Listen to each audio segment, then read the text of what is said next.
Joining us now, Ben Baldanza, former CEO of Spirit Airlines. Ben, thanks so much for joining us. If the airlines get no further stimulus at this point, how much trouble are they in?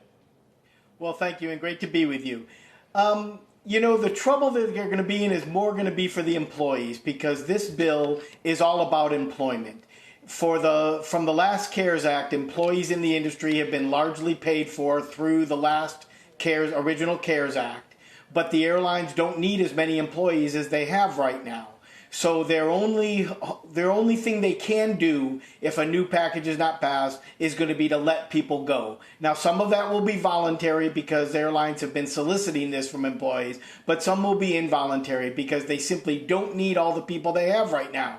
On the other hand, once demand starts to recover and the economy starts to recover, we're going to want these people trained, current in their roles and such, and that's the reason that I think the stimulus does make sense, because airlines have such a multiplier effect on so many other businesses. Do you think it's fair that the airlines will get or might get a special line treatment of stimulus when other sectors won't get that?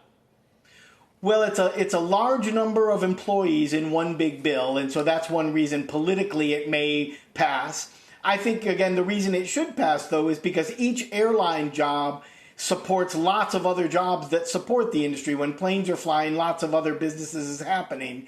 I realize that so many businesses are in trouble, and the COVID environment has hurt so many businesses that it's hard to say you do pick and choose one industry or another. But the airline industry is almost like a utility in that the economy is not going to recover if airlines don't start flying again. So in a way, an investment in the airlines and in airline people is like an investment in the economic recovery.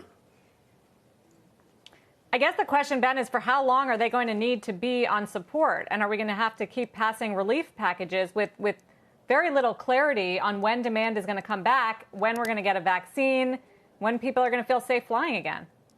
Well, Sarah, that's a terrific question. And there's really a couple of factors in that. One is, when do people start traveling again? That's absolutely right. But it's also how much cash are airlines burning every day.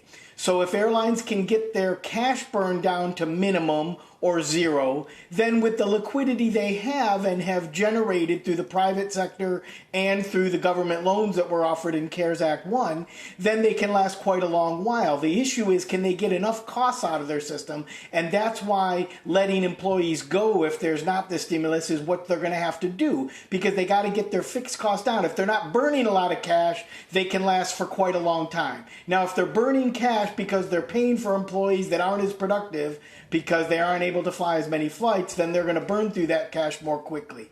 Demand will come back when people feel confident flying again. I'm not sure that's going to take a vaccine, although a vaccine would certainly be nice.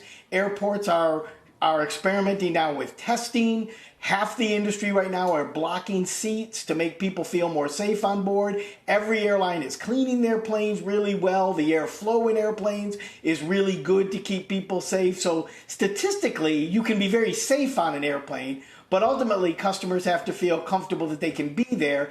And then there has to be a reason for them to go someplace. When they get there, they got to have something to do, right? Either be on vacation or go to business. And if that's not there, there's no reason to fly.